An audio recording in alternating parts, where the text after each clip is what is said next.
النصب ما يصعب على النصابة، بذت لاجوا من جهة عتابة، روحوا وراكم يا قرود الغابة. العتبان هنا في السعودية يقولون انه شرح عندهم قبل يمكن 15 سنة كان سارح عندهم راعي.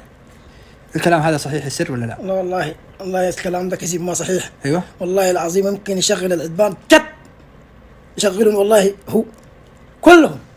ده كلام مو صحيح. رجال لا السعودية دي ما جا اشتغل فيها ولا شيء. هم يقولون اشتغل عندهم يوم اشتغل عندهم راعي ورجع لجماعته صار شيخ. يا ولد الرجال ده عامل صواريخ، عامل دبابات، عامل ديش، عنده 150,000. ايوه 150,000 ديش.